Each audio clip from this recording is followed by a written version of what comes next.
Hey everyone, this podcast is part of Story Mode, the podcast network of Gamefully Unemployed.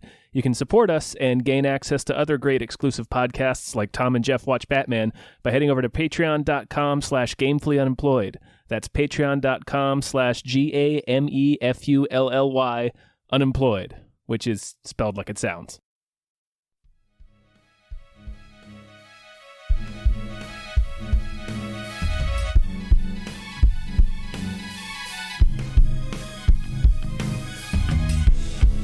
Hypecast mit Tom Reimann und David Bell.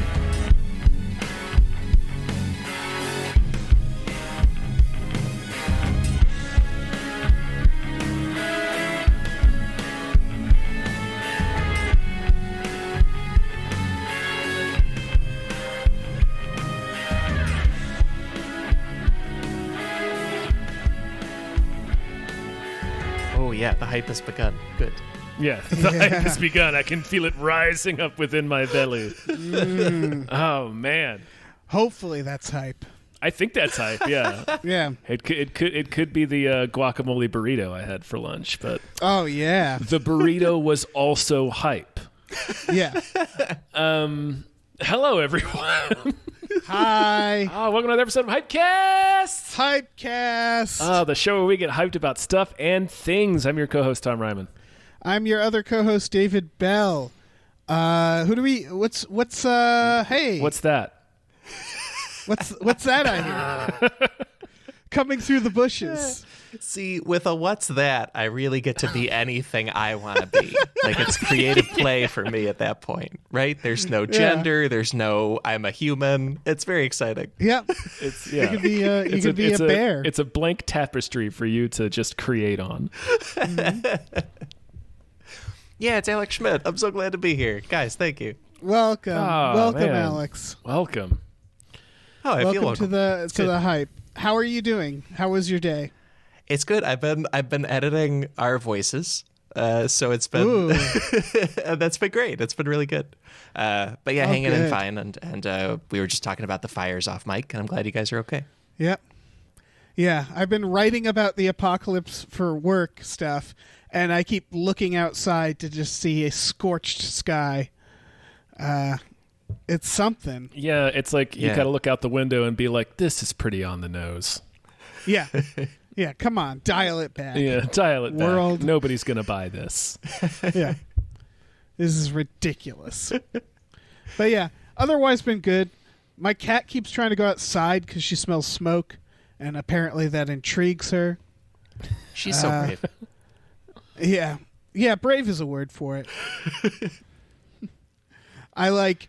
I briefly contemplated if I have to be evacuated, so I got the cat carrier out and hid it in the bathroom, because if she sees it, then she just runs and hides, and then I have my plan. I have to trick her into going into the bathroom, and then I have her trapped, and that's how it's going to go down. Mm-hmm. It's a whole process. I mean, if you're going to trap a cat, that's a good way to do it. Oh, yeah. I know all sorts of ways to trap a cat now, folks. Your cat listeners will know now. They'll have the drop on you. Yeah. How's your cat world going? It's good. Well, we just started bad? fostering a potential second cat, because we have one permanent cat, and then we think we might have found him a friend. So it's very exciting. The second cat is in here. She's been incredibly quiet when I tape things, but if you hear cat noises, that's what's going on. What a good kitty. Are they getting along? They are. It's still at the separation stage. There's like a baby gate between them, but they're doing a lot of staring at each other and a little bit of noise. But it's mostly, I think, just being cats. So it's good. Oh, wow! Congratulations. Yeah. Yeah. Well, I'm this hopeful. is all good Thank news. You. Yeah. Yeah, on the successful coupling of cats. I would say stick with if you get along with the cat. Cats are going to cat no matter what cats are in the room, right? Mm-hmm. Yeah. They're going to be cats. So they'll learn. Unless they really they have they're like blood enemies somehow. It goes back generations. Otherwise, they'll eventually learn to tolerate each other, I think. I guess I they're haven't prisoners. thought about whether they have lineages that line up. They could. I wouldn't know. Yeah. Yeah, you got to take that into consideration. It might be a whole Highlander situation. You don't know. Yeah. She came with a scroll that said our cat is her enemy. Is that bad? I can't tell. Nah. It'll be fine. You guys want to talk about hype stuff? Man, I can't wait. I can't wait to get started. It's All gonna be right. great. Well, first we have producers. Oh. Yeah, that's right, Tom. Did you hear about this, Tom? That we have producers? Oh man, I did. I heard something. I heard a thing or two about this. Yeah, we have a couple new producers. I don't. This might be an old producer, but they're back, which is Asking Seven. Thank you, Asking Seven. Good way to put yourself. I don't know, but like good way to put yourself back on the top of the list is like stop being a producer and then become a producer again. Mm-hmm. But thank you very much, Asking. Also, thank you to Joe. Just Joe. Yeah, thank you. Yeah, thank you. Is there a movie? There's a movie called Joe, right? Maybe there's a movie called Joe's Apartment. No, yeah, Joe Black? 2013 Nicolas Never. Cage film called Joe. Okay, And Wow. it's just like a picture of him with a beard, looking kind of grumpy, looking like a real Joe. looking like a real Joe. Thank you, Joe. Thank you for your support. Thank you to Happy Ed. Yeah. Thank you very much. Thank you to the guy with the head. You know the guy. We all know the guy. Mm-hmm. Thank you. Thank you to I Was Born to Stare, which might be a cat. That sounds like a cat. It's definitely cat activity. Yeah. Yeah. Thank you to Tiger Drawers. Oh, I fucked it up. Thank you to Tiger Drawers, Pratt Thompson, Raindrops Keep Falling on My Head. I wonder if Pratt Thompson's actually their name and they hid it in there. I don't know. We'll get to the bottom of that. Thank you to Owen Rice.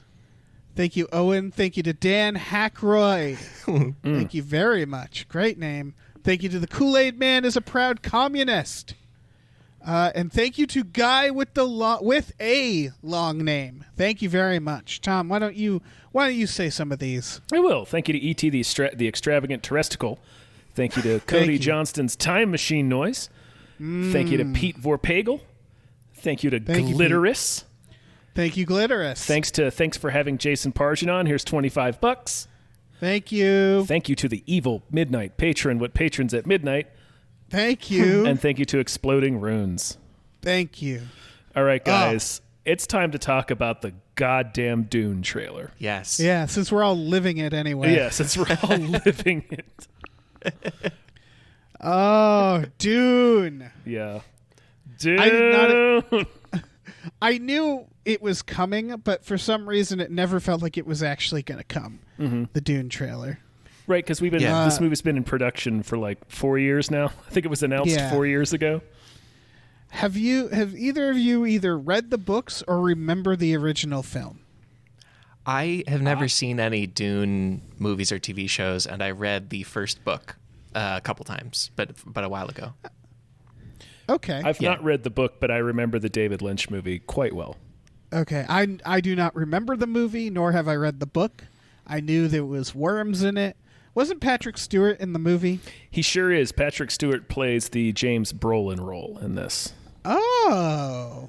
Oh, because I think I've seen an internet gif of Patrick Stewart turning on like the body shield where it's all polygons. I think I know Yes. that. Yeah. That's all that. Yep. Yeah. Wait. Josh Brolin, right? Josh Brolin? Yeah. You said James Brolin. Okay, yeah. That would be funny. I was like, if it was wait James a Brolin. fucking second. That's- Yeah. 78-year-old James Brolin in there? No, it's Josh. That's a better idea. Yeah. Yeah. What's Dave Bautista up to? Dave Does anybody Bautista know? is the Beast Raban. He's one of the bad guys. Ooh. He I love that this director is the only director who takes Dave Bautista seriously. Mm-hmm. Every other movie where that Dave Bautista gets to be in, he's either like funny or he's like dealing in like a kindergarten cop type situation. Mm-hmm. He had him in the new Blade Runner, and he has like a serious ass role at the beginning of Blade Runner. Yeah, he sure does, man. That is a dark role. And he's great. Yeah, he's really good in that sequence.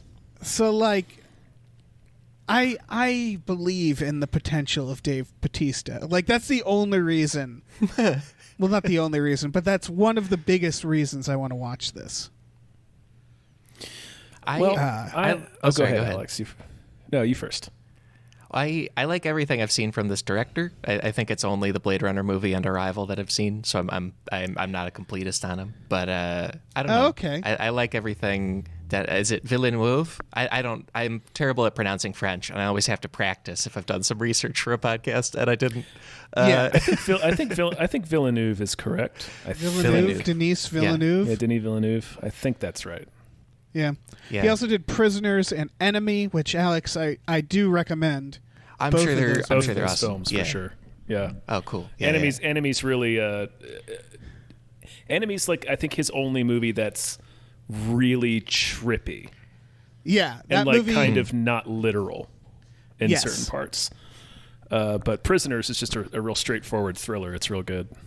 Yeah. Okay. They both sound like they don't have spaceships, so I'll have to think twice no about spaceships. it. No Okay, spaceships, well. but a lot of Jake Gyllenhaal. Yeah. Okay, well I'm in. That's great. You get double the Jake Gyllenhaal in Enemy. They could have put Jake Gyllenhaal in Dune.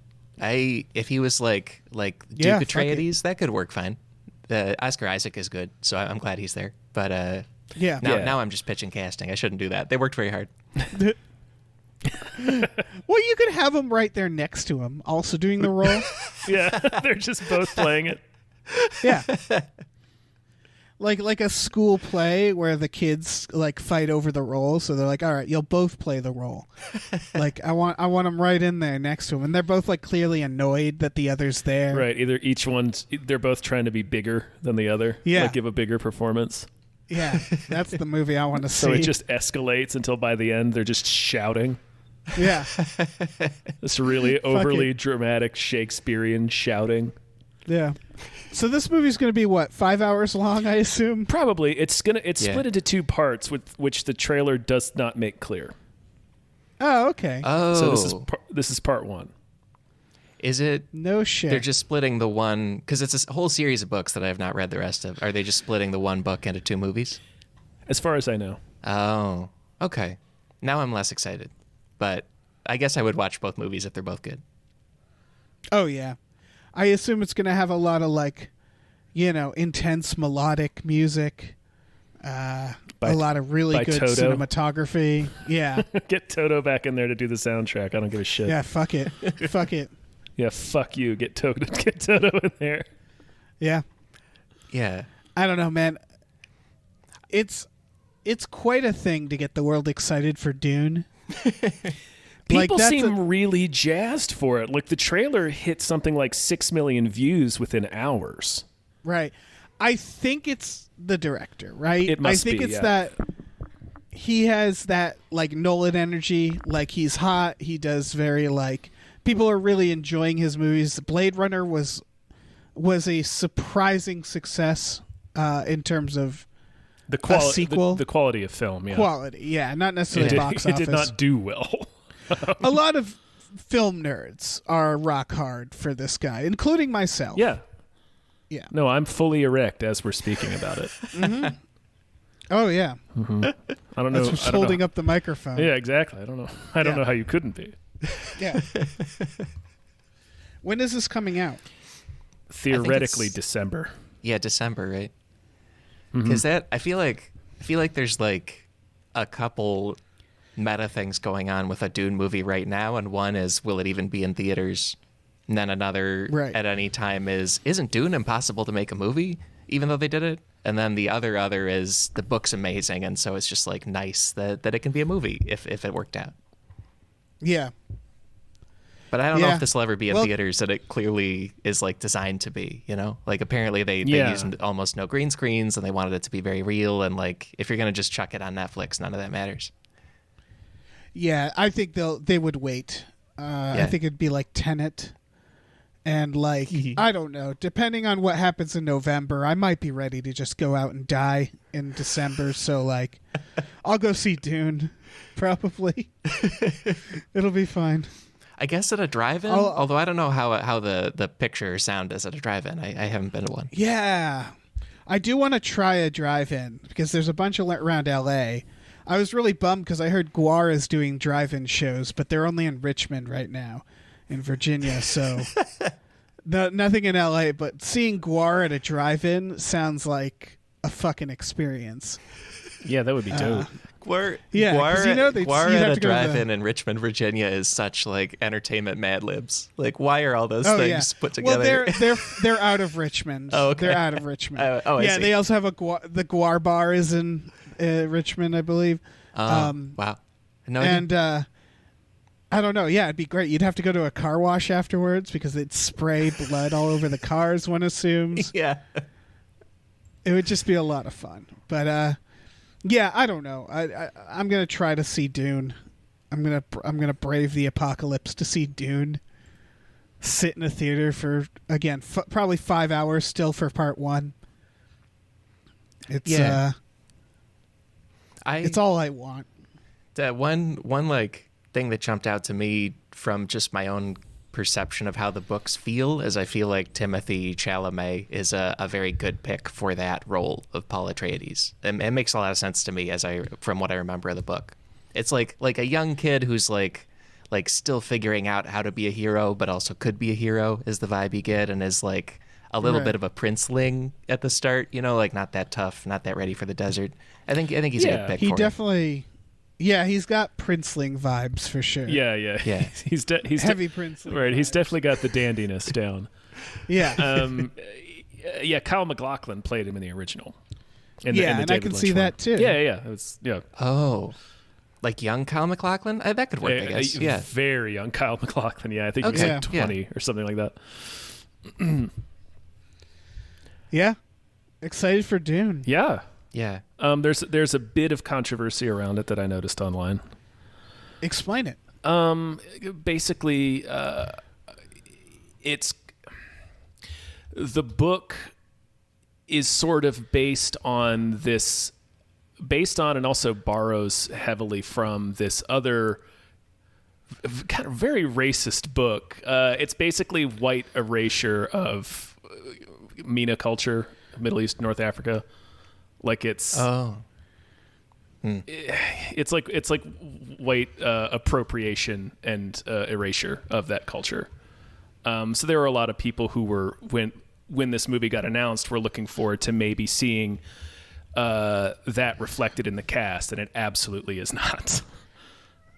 Oh, Yeah, that is a shame. Yeah, so. There's been a bit of that I've noticed on social media. I completely was not aware of that ever. Like Dune just lived in my head as that weird science fiction movie from in the 80s. Right, and I think it lives in most people's heads that way. Yeah. But like, if you're going to do it, you might as well try to do it right. Or at least have more at least have the culture actually represented in the movie. I don't know. I'm not the person to speak on it. Sure. Or be aware of it. I was just throwing it out there so that people would be aware that there is that controversy around this story. That's one of the coolest aspects of Lovecraft Country, of course, which is that they're like, he was, a racist. It's like the third scene where they remind you, he wrote a poem. That was yeah. So like they tackle it head on, which I think is a good way to do those things while still kind of being like, but also we love his stuff. Right. Also, his stories are cool as shit. Yeah. Like you sort of have to just tackle it head on at that point. You just got to be like, listen, like right up. It's like Leonard Maltin introducing the racist old Disney cartoons. Like, listen, it was this guy was a racist scumbag, but also Cthulhu's cool. So here you go. Yeah, look at that thing. Look at that thing with the squid face. Look at it. Yeah. Look at what this racist made. Check it out. Look what this racist made feels like the song Disney would put on the front of the Song of the South or something. like the title of the song. Well, I was going to say, it could just be under the Disney logo. I was going to say, it would be like the first 30 years of Disney movies could just be subtitled, "Look at what this racist made." Right. Yeah. But like a really classic, like show-stopping tune, like "Look what this race," like it's really, really stylish. fanciful font. Yeah. Oh, perfect. Yeah. Again, we're talking about Lovecraft, not Frank Herbert. I don't know anything about Frank Herbert, the person who wrote Dune. Yeah. I didn't know his name was Frank Herbert. I mean, It's a solid name. I think these are vague recollections. I recall him being some kind of like engineer or even mining or oil person, and then that partly inspired the books. And the books are like the world of it is inspired by the Middle East, at least indirectly, in a huge way, because like the spice is like oil, and it's a whole thing. Yeah. So I totally believe the idea that it's erasure in the story and also erasure in this movie's casting. Like that makes sense to me. That it happened. I don't think they should do it. You know what I mean? Yeah. Right. Yeah. You're not pro it. Right, You're not right. pro it. You're. Yeah. I mean, I'm also like any old book where they're like, the person who made that is racist. I'm like, yeah, probably. Yeah, probably. You don't have to convince me of that. It's like Look what this racist made could really apply to cinema and art. Just centuries like before of art. a certain point. Yeah. Right. It should also be that song at the start of the Oscars. Like, look what? Like, just looking at all the films of the year. Looking at the filmography of Mel Gibson. Yeah. These people are like, Tolkien was anti-Semitic. I'm like, yeah, I know. I've seen Lord of the Rings. Yeah. I've seen the movie. Right. And I've heard about the 1900s. So, sure. Yeah, right. I am also Makes aware sense. of the 1900s. Yeah, this all scans. Yeah, so... Man, we got real far afield. But Dune. Dune, it looks cool. I don't know. Dune. It's got a big worm. It has a big ass worm. And it had like a baleen kind of thing on it instead of chompy teeth. That was interesting to me. That works. That was interesting. Yeah. Probably makes some kind of sense. Yeah, I like how it's at the end of the trailer, like they're like, and here's the worm. Yeah. Like, because you're watching it and you're like, show me the fucking worm. Like that's all I'm thinking the whole time. And then they're like, all right, here it is. We're not going to tease you with the worm. Right, yeah. I'm glad. Face. Right. I'm glad they weren't like, no, let's save the worm. Like it's, like a Nolan trailer. It's like, no, here's the worm. Yeah, this is the worm. It's a reveal, but at least they show you the worm. Like you're going to know what the fucking worm looks like. Here it is. There it is. Yeah. It's a big worm. You happy? Yeah, for people who don't have time to watch this movie, here's the worm. Right. They will all be riding these worms by the end. Yeah. Thank Christ. Mm-hmm. All right, let's get to the next trailer because it's something. This is the comeback trail. This looks delightful. It is Robert De Niro trying to kill Tommy Lee Jones. Yeah, looks, and he is unkillable. This looks so much fun. It's De Niro as a movie producer in the 1970s, like who owes Morgan Freeman, who's apparently some kind of gangster, a lot of money. Yeah, it's like the opening line of the trailer basically is them having an argument about how much money De Niro owes him, and then at the end of it, it's like, you either give me my money or I will choke you to death. Yeah. It's just a bunch of Oscar winners being like, "Bah, I don't care." Yeah, so like let's do this. It's kind of like the producers in the sense that De Niro's scheme is to put together a production and intentionally get the lead actor killed so that they can collect on an insurance policy for him. Yeah. And the lead actor is Tommy Lee Jones, who's this grizzled dude who does every morning he plays Russian roulette. Like he's a real Tommy Lee Jones. Is the role he was made to play. Yeah. Would it surprise you? I'm going to go ahead and say it won't. That this is the writer and director of this movie also wrote Midnight Run and Bad Boys. Oh, sure. That checks out. Yeah. Yeah. It's that tone, isn't it? Yeah. Yeah, it's got a real Midnight Run feel, I think. So yeah, maybe I guess that's why maybe De Niro was like, "Oh, I know you." Yeah, maybe. Yeah, I don't know, but it looks just. I want this right now. Yeah, I don't need this in theaters. It looks so much fun. Yeah, just picture Tommy Lee Jones flying through the air through a wall of fire. Yeah, and not being dead. Yeah. It's a real Wile E. Coyote. They keep trying to kill him, and he just won't die. Yeah, it's Yeah. Oh, what a premise! It's pretty good. Yeah, it is, especially for like I'm not always so into a movie that's about making a movie, especially if it's totally wacky like this. But it's a smart enough use of that situation that I'm pretty into it. Like that is a fun reason to want to kill a guy in a like action murder comedy. That's fun. I also think I'm going to go ahead and say 100% of the reason this movie looks good is the cast. Like, if you showed me this exact film with a bunch of young actors, I'd be like, pass. But they're like, what if it's Tommy Lee Jones and Robert De Niro? And it's like, well, okay, shit. I guess I'm going to have to see that. And Morgan Freeman, don't forget he's running around there. Morgan Freeman. And fucking Morgan Freeman. Like, what a assortment of people, of old guys. Yeah. It is because when I watched this trailer, the first other movie I thought of was Once Upon a Time in Hollywood, because like in that movie, DiCaprio and Pitt and all these people are playing like kind of down on their luck Hollywood people, but they're still cool because they're in a Tarantino movie. And like this movie, I feel like they really are kind of being down on their luck by doing this. Not in a way where I feel bad for them or I think they're making a mistake or anything, but it's like actually uncool in a way I'm very excited about. Yeah. Oh yeah. Yeah. This is film of the year. The comeback trail. Calling it now.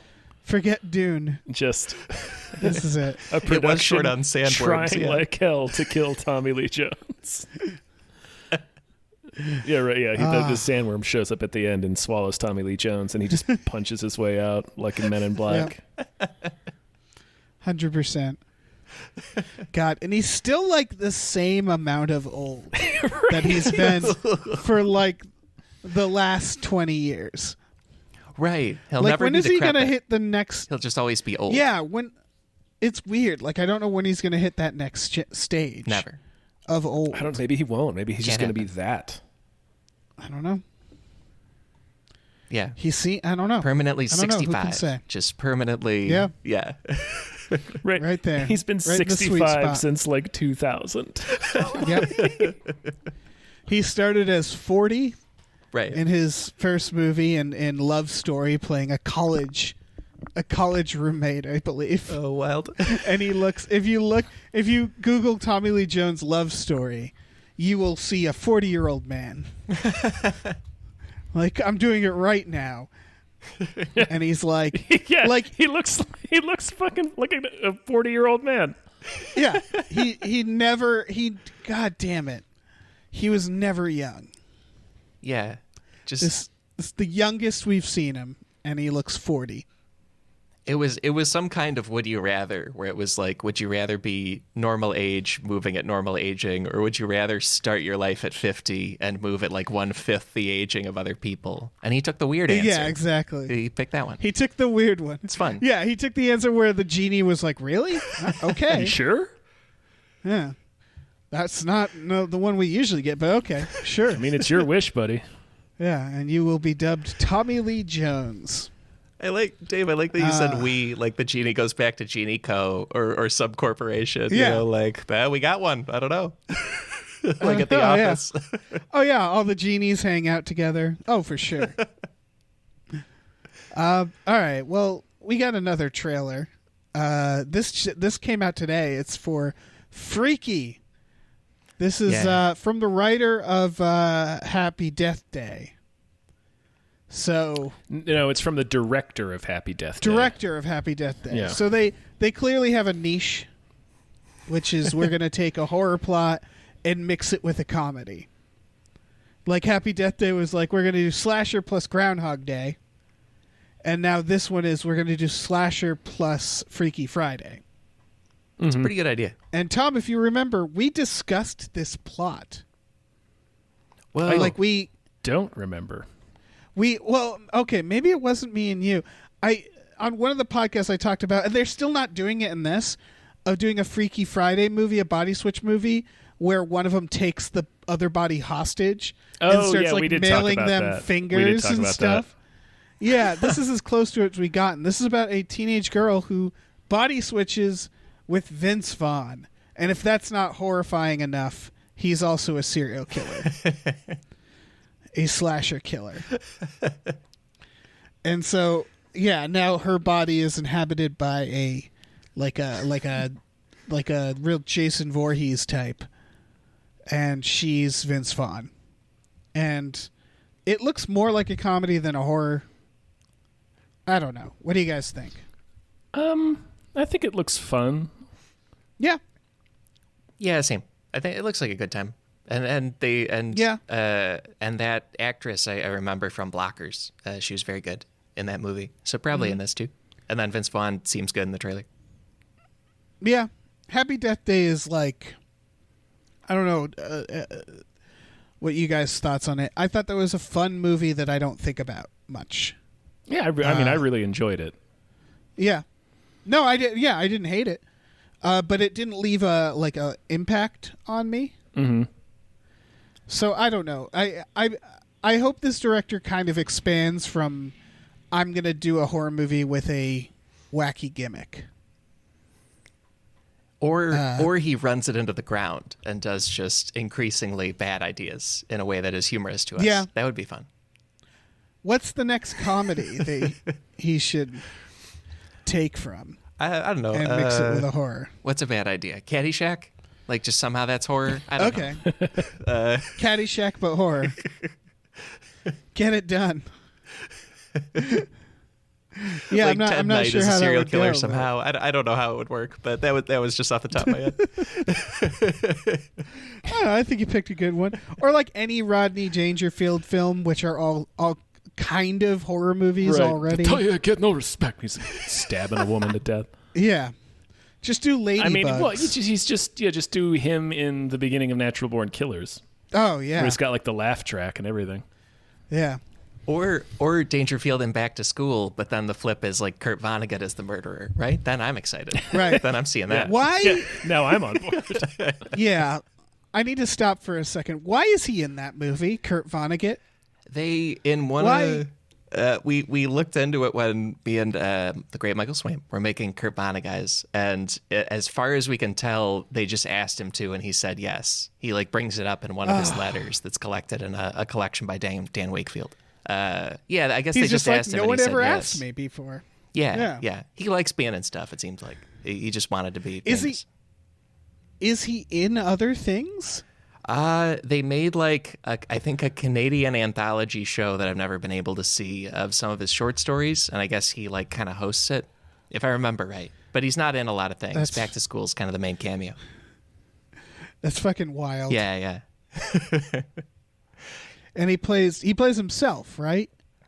Yeah, he gets hired, I think, Yes. to write a paper on Kurt Vonnegut, and they get a B, and so then Dangerfield calls him and gets angry at Vonnegut about it. Yeah.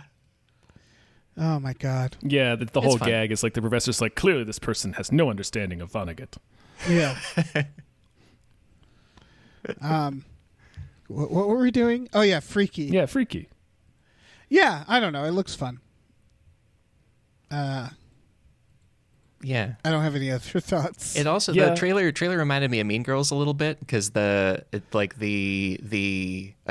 hard to explain. Like when the girl the girl has the soul of Vince Vaughn's serial killer in her, and then when Vince Vaughn has the soul of the girl in him, he befriends like two high school misfits, as far as I can tell. And that just reminded me of like the two friends in Mean Girls who are more authentic, you know. Yeah. Yeah, He beats up a bully. he sure does. Yeah. Which, if somebody walked in the bathroom, would be great. It's just 60-year-old Vince Vaughn. Oh, terrifying. Yeah, I don't know. This is a good idea. Like, this has a lot of potential for a lot of gags based on just this idea. I just really want the body switch to be a body horror as well, where they because a body switch is you're essentially holding someone's body hostage if you refuse to do the switch, which I guess someone pointed this out to me is the Hot Chick, the Rob Schneider film. Is it? I guess in that one it doesn't go into body horror, but the Rob Schneider character refuses to give it back, I think. Oh wow. Cuz he's a weird pervert and he's in like a teenage girl's body. Yeah. So yeah, Freaky I think is just the Hot Chick, right? Which is I'm assuming as horrific of a movie to watch. I've never actually seen the Hot Chick. I haven't seen it. Yeah. No, I haven't dared to inflict that upon myself at this point. But this is the Hot Chick, but a horror movie. Well, or more of a horror movie. Well, and like you said, Dave, there is some kind of angle instead of she switches bodies with Vince Vaughn, a serial killer, she switches bodies with aging male actor Vince Vaughn or Rob Schneider or whoever. That is definitely a separate other fun comedy. Yeah. Yeah. I think what it is that a body swapping movie doesn't need an addition of horror to it. It's already a horror story. Yeah. From the start. It's a horrific thing to happen, and it would be really psychologically damaging. And then if one of the two people ends up being a sociopath and is destroying the life of the other person, it could just be a psychological horror movie that way. They don't need to be a killer. Because they could also realize that they can do whatever they want. They don't have to be a killer to begin with. They could just slowly be getting more sinister. I don't know if you've seen the film Colossal. We reviewed it, but Colossal's one where it's that's kind of a horror movie. Yeah, I haven't seen it. I've heard about it from you guys. Yeah. Oh yeah. So you could just do a body swap and just. I don't know. There doesn't need to be an addition of they're a serial killer. It could just be and this person is a toxic person. One of them is just a very scary person. I don't know. You know what movie I have seen recently, no joke, is 13 Going on 30. And those movies too. There's a lot of suddenly someone else is piloting your life and can mess up your job or something. It's right. That's the big. Yeah, it's big. It's a big type premise. Yeah, but it's big time travel, right? She. She actually goes into the future. I actually haven't seen it, Alex. What is it about? I have seen it. It's a Alex. Yeah. Yeah, she just jumps into it's her jumping into her own life at age 30 from age 13. So her parents are older and her childhood home is still there, but everybody's moved on, and her love interest is older. And my partner also pointed out an amazing theory on Reddit where someone breaks down that the whole movie is actually the love interest Mark Ruffalo being a very cruel wizard, and he created a pocket universe to trick Jennifer Garner into loving him. It's the best. Oh wow! It's a really good theory. But it's because this kind of movie is scary in a fundamental way, whether or not the movie does anything with it. Mm-hmm. Boy, I forgot Mark Ruffalo's in that. Yeah. Judy Greer's in it. Oh, yeah. It's also got, what's his name? Andy Serkis. Andy Serkis plays not a monkey or a CGI creature. He just plays a boss, Weird. but he's in a lot of it. Yeah. Wow. I got to watch it. Let's get to the next trailer, though, which is also, I guess, a horror movie. What do you guys think of this Rebecca? I don't know. It's apparently based on a book. It looks kind of like a standard. Oh, there's another book that looks exactly like this. Now I can't remember what it's called. I don't know. It was loose. The title triggered a thing in my head, and because I checked, and it's a book, and then also apparently a Hitchcock movie that won Best Picture and stuff. But I haven't seen or read any of it. I don't really know it. Yeah, it was really boring me, and then they're ghosts maybe, and I'm like, right. Ah. It's oh man, I think it's a Jane Austen book. I don't know. Yeah. But she moves in basically with this rich dude into his estate after his wife has died. And it's there's an implication that he may have killed her, and that also that the manor is haunted by her ghost. Yeah, I'm guessing there's not a single ghost in this. I don't know. It I'm could really go hoping either there's way. a ghost. Yeah. Yeah. But I'm guessing that the trailer is like, look, we got to make people see this. So let's like play up the ghost stuff. Because nothing in it, none of the visuals implies ghosts. Mm-hmm. It's just like dialogue. And I feel like it's just like probably from like one scene where someone like suggests, or like it's the character constantly feeling like the place is haunted. But I don't know. Maybe it's supposed to be ambiguous, and it is throughout the movie. But I don't know. I'm guessing Slimer won't show up. You know? Yeah, no. I hope Mr. I can Stay hope. Puft probably won't show up. Yeah. Yeah. Be amazing if she goes around a corner and Slimer's just eating from a fucking snack tray. Mm-hmm. Yeah. I mean, in the trailer, they are drinking Ecto Cooler a lot, but Yeah. I don't there think was- that there implies Slimer's Yeah, presence. like a real club-footed product placement of Ecto Cooler in this trailer. Yeah. Yes. Which isn't even like available. Yeah, it's not even a thing you can buy. It'd be amazing they brought it back for this movie for Rebecca. Yep. Limited edition Ecto Cooler Rebecca tie-in. Yeah. Oh, that'd be great. Put Ghost Dad in there. Fuck it. Yeah, I could see like a high C box that's like all old timey looking and like Victorian haunted. Right, they spell the whole word high Rebecca. because it's the past, you know? Yeah. Yeah. Yeah. God, that's the world I want to live in. Mm-hmm. Yeah, I don't know. Maybe I'll see this. People should check out the trailer. It's an intriguing trailer. It's weird. Yeah. Yeah. It looks very It stylish. feels- It looks like a horror Yeah. movie for grown-ups. Like, because it could be ghosts or it could be not getting over your dead ex-wife. You know, it could go either way. So, Right. So it's all very adult, it seems like. Yes, it stinks of adult. Yeah. It does. It just is pounding off of it in waves, that adult stench. Hits you right in the face. Right. So here's an interesting detail. I just looked up who directed it, and I'm like making sure it's the right movie. Yeah. All right, this kind of intrigues me. It's the director of High Rise and Free Fire. And like the ABCs of Death did a segment, so it's like a Happy Death Day to you type of director who does like stylish films and now is doing this, which seems very different from the other stuff they've done. They're also attached to the Tomb Raider sequel. Oh, Weird. okay. What an odd like resume here, but I don't know. That kind of makes me want to see it. High Yeah, Rise I'm not was against crazy. it. Yeah. So I don't know. I don't know what that if that does anything for people listening. Everybody's ears just perked up at, ooh, Free Fire, you say. Free Fire. I don't know. That's that whole movie is one shootout. Like he does very like stylish, unique films, and then Rebecca.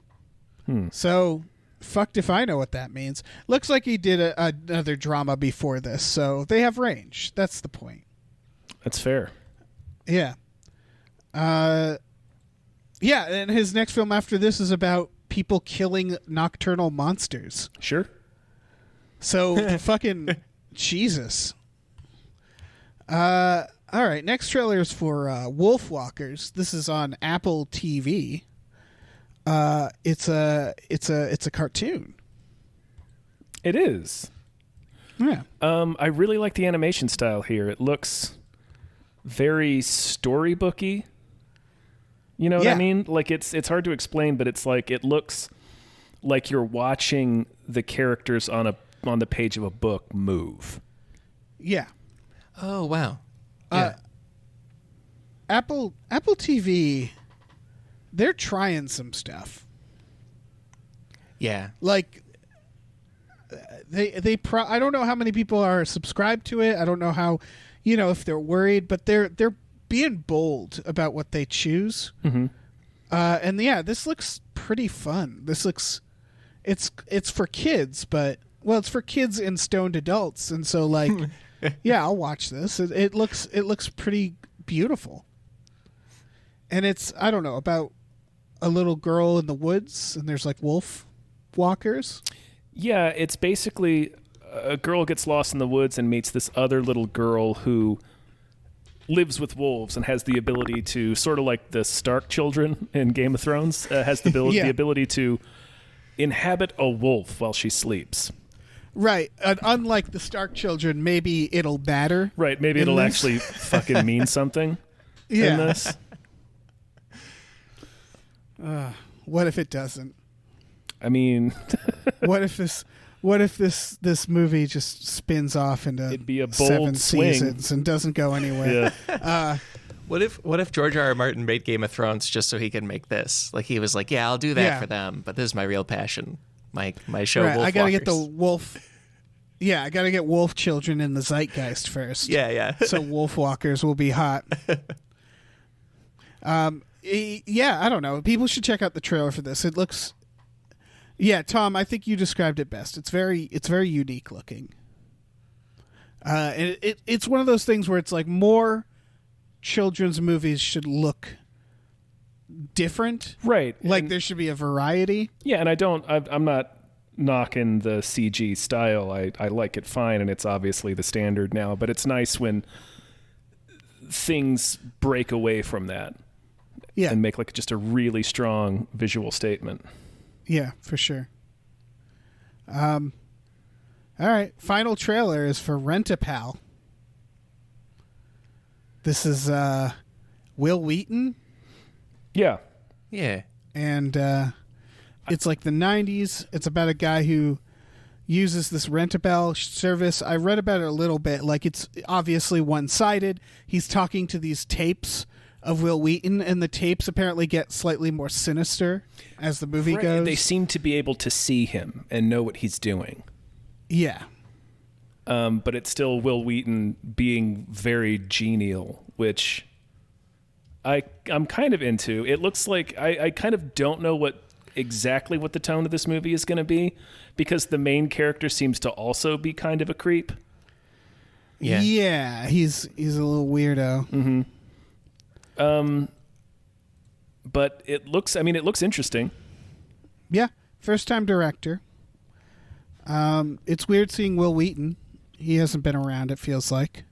Not acting much. He does a lot of like hosting No. and shit. Yeah, it's Will Wheaton in his natural habitat, which is staring at a camera, being slightly sinister. Yeah, being quiet, Yeah. slightly menacing. Yeah, just a little bit. Right. Like in any ecosystem that contains a Will Wheaton, you need to provide cameras. Otherwise, Right. it is not comfortable. It doesn't feel good. It can't reproduce. Yeah, it's just basic ecology. Exactly. Yeah, either that or you put him on a Star Trek and he gets yelled at. Like if he gets yelled at by Patrick Stewart, that also works. But you don't have Patrick Stewart around all the time. Yeah, I don't. This looks interesting. I think this is going to streaming, probably in time for like Halloween. It looks interesting. It looks like a slow burn, probably. Mm-hmm. Yeah, I'll probably check it out. Yeah, this would be one of those that I would. Yeah, this is going to be like an 11:20 at night watch for me, and be like, oh, Rent-A-Pal. Yeah, Rent-A-Pal, I've got yeah. 80 minutes. Yeah. Yeah, exactly. I'll watch Will Wheaton be creepy. Yeah.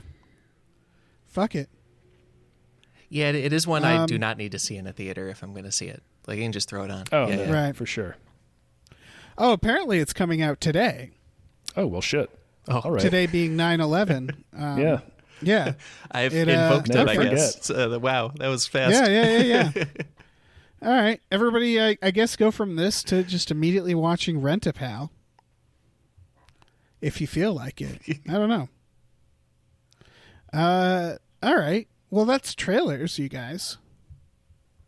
Do we want to talk about news stories? Man, I think we do. I think we want to move on to news stories.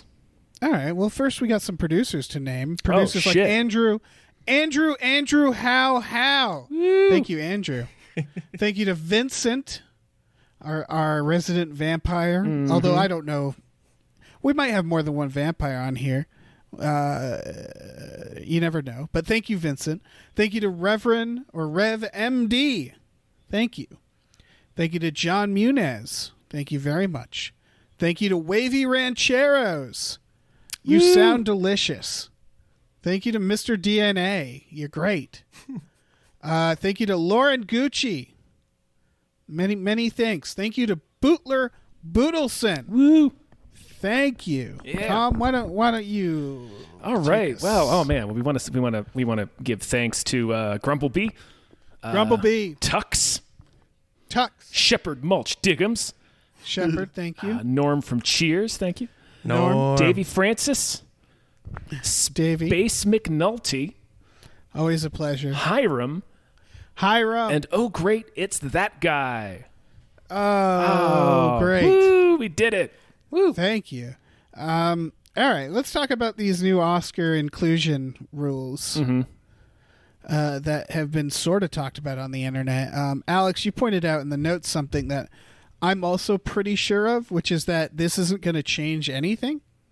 Yeah, I think it's like I not step on you. I think it's like a good plan and a good gesture, and also just the way it's. There are so many ways to meet the standards that a lot of movies probably just already do this, and the ones that don't will take probably like basic steps behind the scenes to have some like people working on the crew who are underrepresented. Yes. So it may not be a big change to the movies we get. I don't think so. There was a lot of like, real depressing people would tweet stuff like, "There goes the Irishman," and then someone else would be like, "Well, actually, this and this and this." So the Irishman, like people would point out films of being like, "Psh, that can't get nominated, I guess, in this new woke Oscars," and then you'd look it up and be like, "No, it could."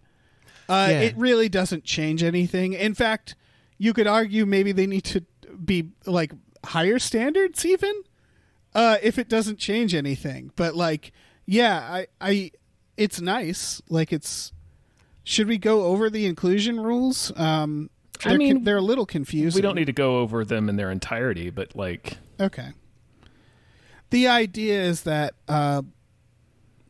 lead or supporting actors should be from an underrepresented group, or like I think how the standards work is it's like, or failing that you do this, or failing that or do this, where it's like, okay, is the storyline about like an underrepresented group? It isn't? All right, what about the creative team? Right. What about department heads? And like this counts for distribution. So like the people arguing like, oh, well, what if you're like, an indie film?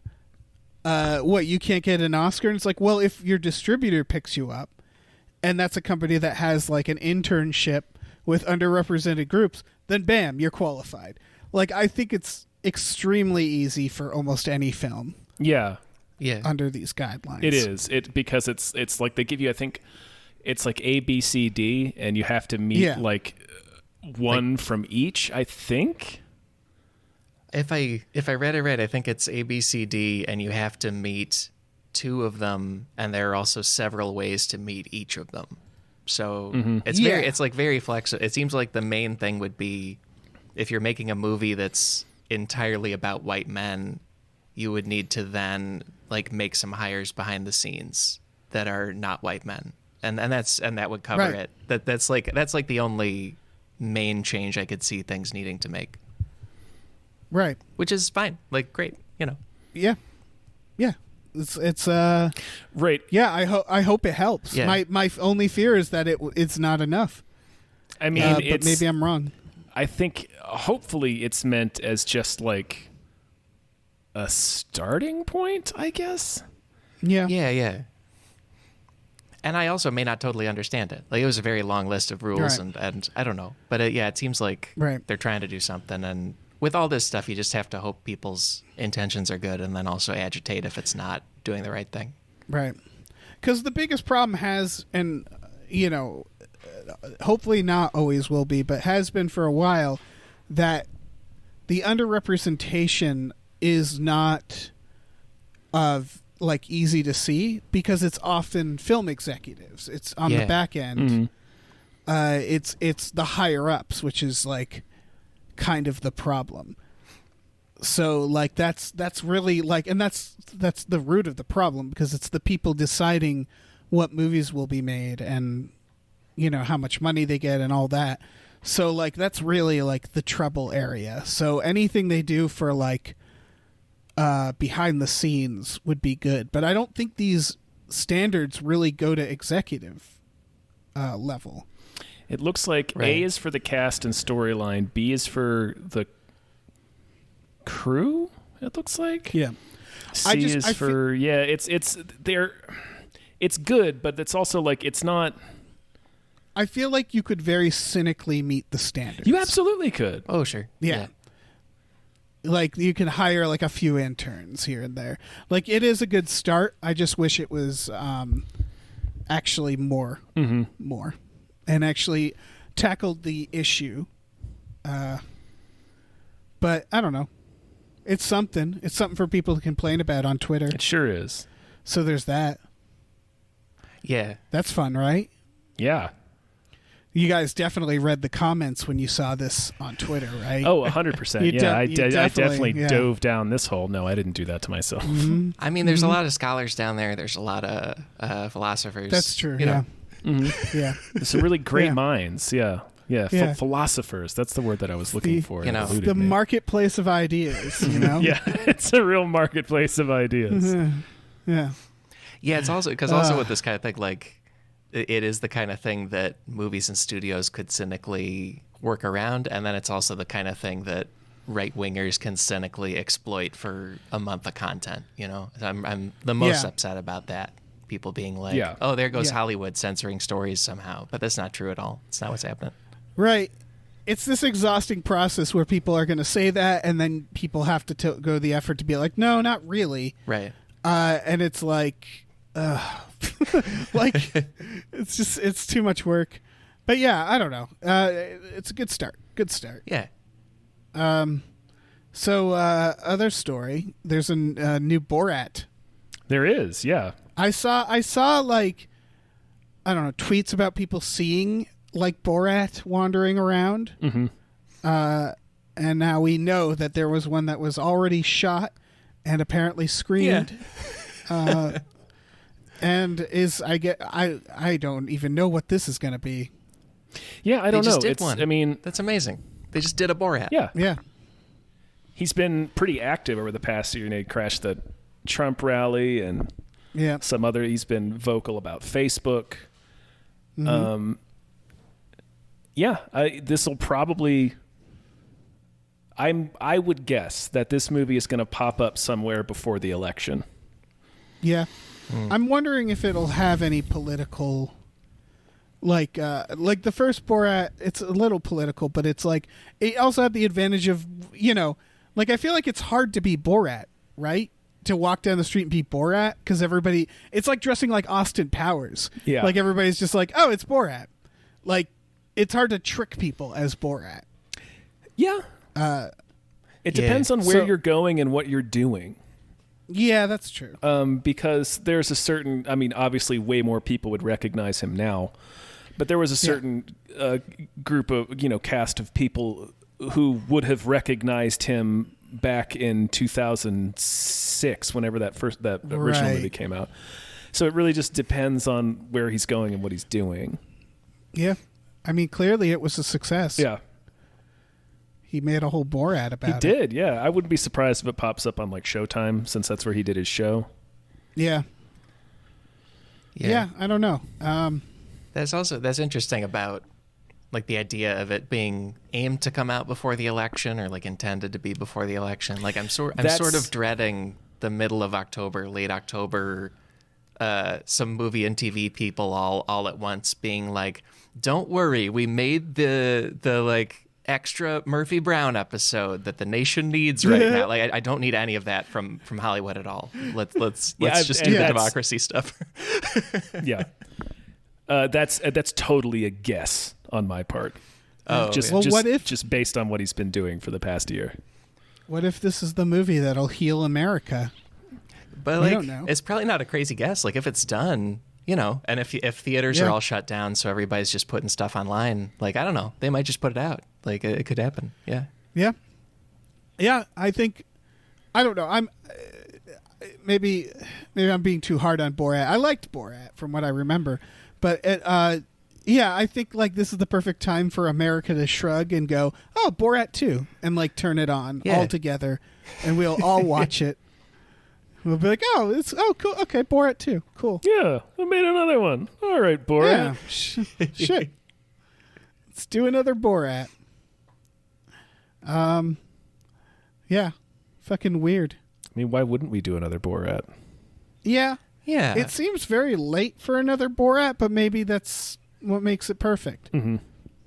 I mean, it's like if they announced a Napoleon Dynamite sequel right now. I'd be like, really? All right. Yeah, let's wade into this mess. Yeah, I feel like we were over this, but yeah, let's do it. Crazier things have happened. Don't worry, America. We got Napoleon Dynamite 2 out before the election, so we did our jobs. We're feeling really good about the it. nation. But yeah, keep an eye out for Borat 2, everyone. Borat 2. Our final news story, we should mention it. The Venture Brothers got canceled. It did. Which I think, I don't know, it takes 5 years between seasons. I think it literally premiered 17 years ago. Yeah, I think a lot of people probably didn't realize it wasn't canceled. I await every new season. I'm caught up with the show.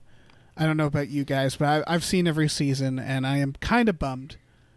Yeah, but I get it too. I've seen a little bit. Like it's like Adult Swim was tweeted. It's like we're talking with Doc and whoever the other guy is, I forget, about a possible future home for Venture Brothers. So there's like some hope or speculation that it might wind up somewhere, maybe like on HBO Max or something. I'd really appreciate that. Like it's, I don't know. I really liked the series, how they kind of evolved the characters slowly and evolved like what they were satirizing. Like it got more into superhero stuff in the later seasons. Right, because that first season is a straight up Johnny Quest parody. Yeah. Which is one of those things is like, we didn't need this, but I'm glad it exists. Yeah. Yeah. It was already kind of wild thing to satirize in 2003. Yeah. Or whenever it came out. Yeah.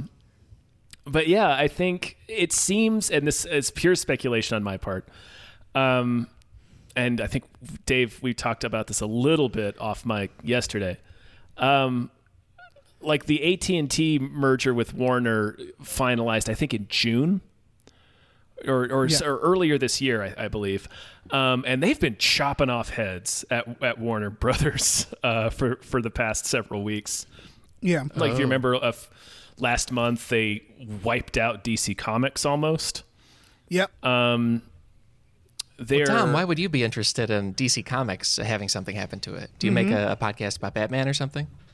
I do. Oh. Yes. I guess I happen to like comic books. Yeah.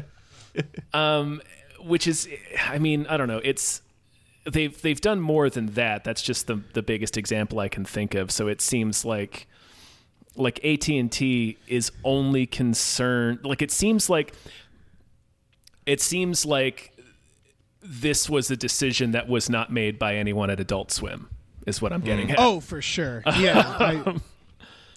I think Adult Swim probably. It's the Venture Brothers. I mean, we love the Venture Brothers. And then like, and it's everybody. This was already supposed to be its last season, I think, right? Yeah. Like this was going to be the last one, and everybody knew that. So that it really feels like this was from this is from a high up on the chain, and nobody that's actually directly involved with Adult Swim or the show had any say in this. Right. Yeah, it's a wild show the way it's stretched out, I think, because on a certain, like, we have the Friday nights where we watch movies with people. I've screened Venture Brothers episodes while we're like getting ready, and I've seen comments of people who are like, "What is this?" And it's weird because it started so long ago. There's like a generational gap with the Venture Brothers, and it takes so long between seasons that it's easy to be almost invisible. like, it takes so long that when a new season comes out, I'm sure there are people who are like, what's this new show, The Venture Brothers? I don't know. It's has any other show, like, I guess Game of Thrones? I feel like Venture Brothers beat it out for, like, longest time between seasons. Oh, hell yeah. Yeah. Yeah. Do you think... Was the last season, like, I've only seen bits and 2016? pieces of it. Do you think it would benefit from, like, living somewhere like Netflix, where then it's all in one place and people kind of binge it and come to it fresh, and then it does well? I do, Yeah. because Adult Swim is in that. Although HBO Max, I think, now has Adult Swim, but, like, for a while, classic Adult Swim was a hard thing to find. Like, only now do we have all the Space Ghosts in one place. Oh, yeah. And that's like, there's certain shows like that, Space Ghost and Aqua Teen and, you know, Venture Brothers, where, like, you could buy them on Amazon, but, like, in the world of streaming and Netflix, they weren't very visible. And that always felt weird to me. Like, it always felt like these are shows that could have been just, like Space Ghost should have just been on YouTube, you know? Mm-hmm. Yeah. Another one that's not Adult Swim, but, like, Dr. Katz is one where I had to buy the DVDs because I was like, fuck it. I need Dr. Katz. I need all the Dr. Katz. And the home movies, it's just, I don't know. There's certain shows that aren't going to get lost or anything, but, like, are not as available as they should be, in my opinion. And yeah, Venture Brothers is one of those. Alex, if you haven't watched much of it, I don't know. Maybe you watched an episode and you hated it, but, like... Oh, no. I thought it was good. It was just on at weird times, and I never, like, committed. Yeah. It's definitely, for anybody who hasn't watched the Venture Brothers, it's worth, like, sitting down and watching them all. Because there's some amazing episodes in that. The Manchurian Candidate episode, they do the Manchurian Candidate, is amazing, where the ghost of Abe Lincoln shows up.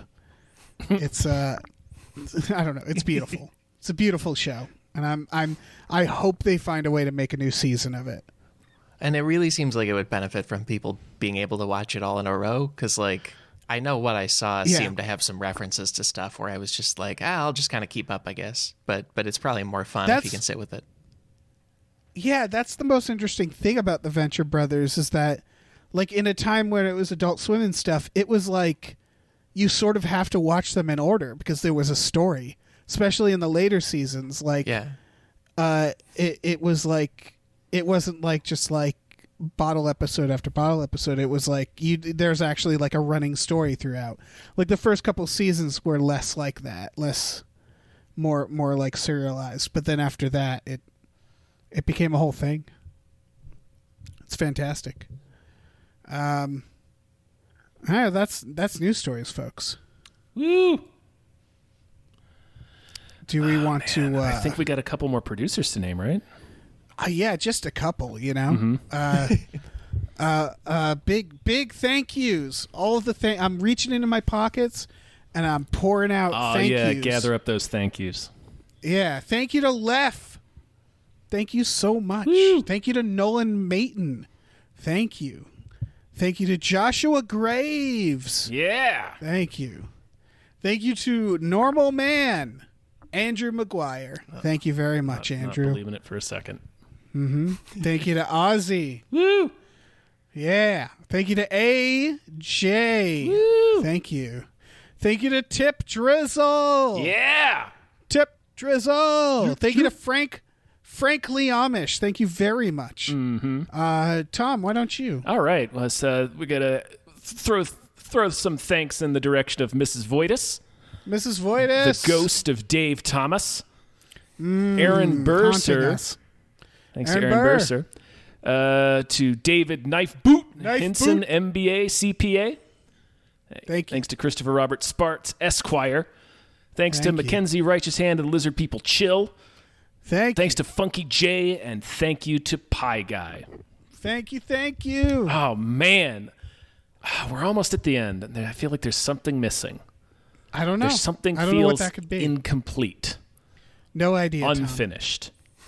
No, I have no idea. Dave, I gotta know. Is there any way that you have in your repertoire a movie that deserves more hype? Ah, jeez. You know what? What's that?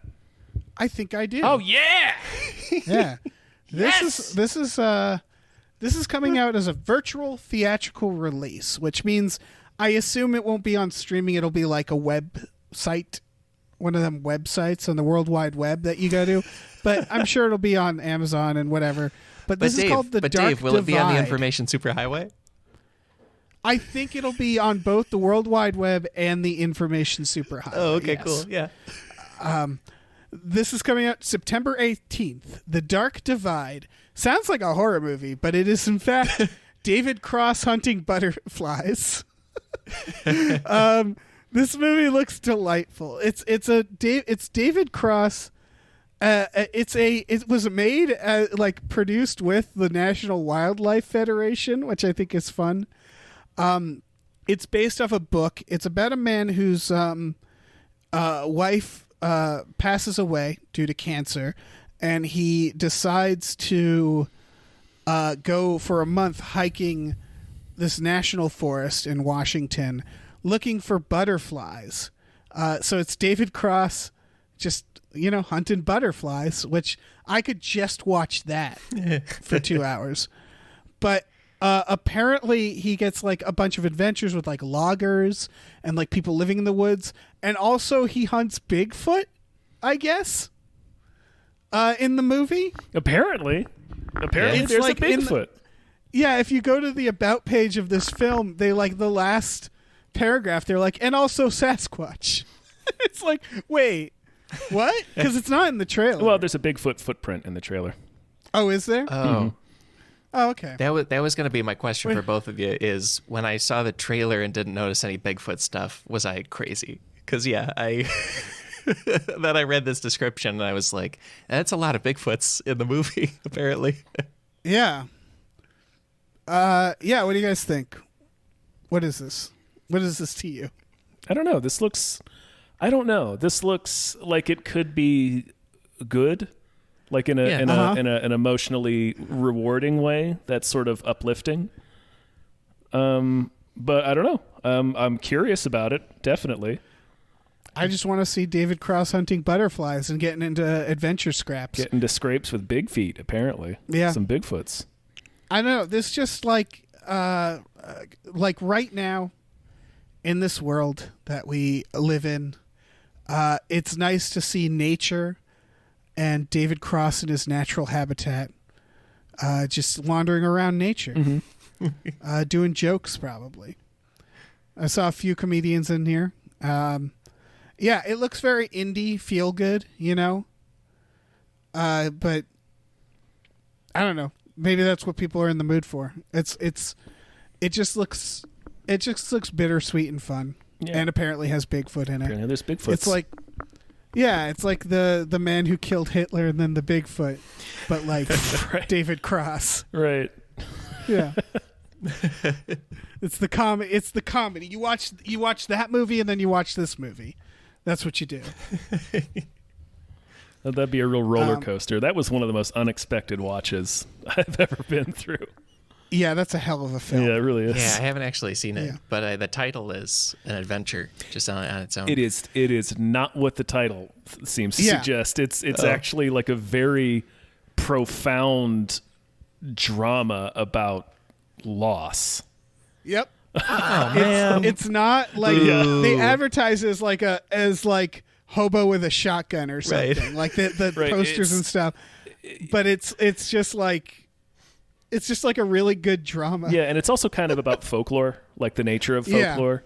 Oh, okay. Yeah. Yeah. It's very good. I can't recommend it enough, but it is not the movie it sounds like with that title. Right. I'm just hoping this film will cross over with it. Yeah, exactly. Yeah. And then we'll get like a broad slapstick Bigfoot movie indie film, like in another 2 years. Oh my God, where they team up together? And then it'll be like a trilogy or a trifecta. I would. Oh man. See, I want a film where they, where Sam Elliott and David Cross, like team up like Men in Black, and hunt Bigfoot together. Obviously, yeah, we all want that. Yeah, that's the film I want. But yeah, check out the trailer, The Dark Divide. Nothing amazing. No big gimmicks or anything. Well, apparently Bigfoot. Yeah. But It's a rather large gimmick. yeah. But I don't know. It just looks like a fun little comedy. Yeah. So check that shit out. Do it, folks. I'm really glad you pasted so much of this description, because I'm just noticing, like, it's called the Dark Divide. Apparently the Dark Divide is a place, and then it is a place called the Dark Divide named after a guy named John Dark. That's very exciting to me. Really? That's what it says. It's named for John Dark, Wow. a 19th century gold prospector. So, like, That's the coolest goddamn guy who's ever lived. John Dark. John Dark, a 19th century gold prospector. Yeah, right. That's amazing. And, like, you assume a divide, not a lot of sunlight's getting down there. That's why it's called the Dark Divide. No, there was a guy. That's the reason. Great. There was a guy Really named exciting. John Dark. The Dark Divide. It's like if What? the Grand Canyon was found by, like, the Grand's Rolls Company or something. Yeah. Like, what? Why? That's stupid. Yep.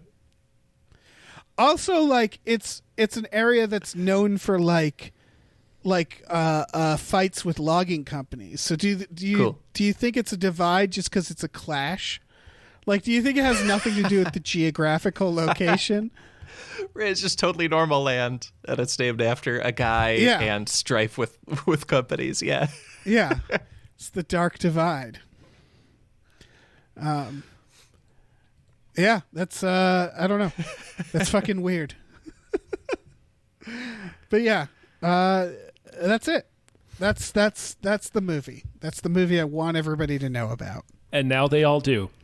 And now Yeah. they do. So, yeah, we did something here. We really did something. Yeah, I think so. Yeah, I we think so. accomplished We something. accomplished a lot in our time together. Alex, thank you so much for being on the show. It's Thank you, always Alex. great. Thank you, guys. Yeah. Yeah, always great to have you. What are you up to lately? What's your deal? What's your whole deal? No, Tell give us. me a what's that, and then I can again creative free play my way into What is that? What is it? Well, I was let go by crack.com, and I've gone on to make my own podcast, my own thing. And it's called Secretly Incredibly Yeah. Fascinating, and I'm very, very proud of it. I think it's a really good podcast. It's about the history and science and amazing stories that make something that seems ordinary amazing if you just know those things. And then I just find the funniest people I know to come and talk to me about it. That's the show. It has been very entertaining. Thank you. To listen to. You just did the one on Venus, which I really liked. Yeah, thanks. I listened to recently the one with Jason, the grocery stores. I don't know. It's a great idea because you're starting with just a thing that people don't think about, and then just spending, I don't know, like an hour just dissecting it, and you really do make it secretly incredibly fascinating. Oh, Like boy. it's man, it's gonna be. I would say it's going to be tough to keep it up, but I know you can because there's so many things that you can do this with. So I don't know. It's a very great show. I can't recommend it enough. It's Thanks, Dave. yeah, it's wonderful. And people can get excited about the episode on Monday, coming up on Monday, because I have two very exciting guests that they may be familiar with. Who? One of them's Bigfoot. No, it's Dave and Tom. Okay. They're going to be on the show. Very exciting. Hey! Oh, yeah, that's right. Yeah, We did that. We did it. Yeah, check that out, everybody. Dave, why don't you tell them what we got going on? Yeah, we have a Patreon. Patreon.com/gamefullyunemployed. Mm-hmm. You can check out our exclusive podcasts on there, like Tom and Jeff Watch Batman and Fox Mulder is a Maniac. Yes. Accurate. Yes. Truth. Yeah. The truth. Yes. It's so true every time. It's great. Man, it only gets more true every time we say it. We also have a store, tpublic.com/store/gamefullyunemployed, where you can get t-shirts, masks, mugs, stickers, posters, all sorts of things. Big feet. Whatever you want. It's there. Do it. Yeah, Catch big feet. And that's it. That's all. That's all you get. Take a bow. Yeah. Everyone. Yeah, even you guys listening. Say goodbye, everyone. Goodbye. Bye. Goodbye.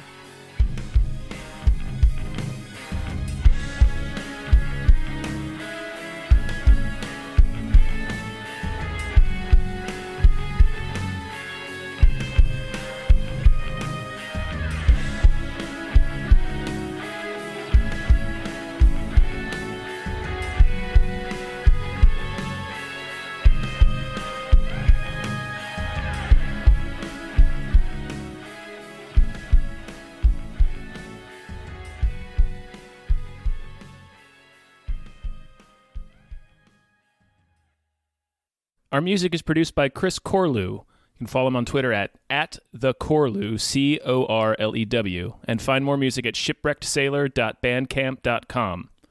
Our artwork is produced by Justin Brown. You can follow him on Twitter at @JustinTBrown, and find more of his artwork at artnessbyjustinbrown.com and justinbrown.info.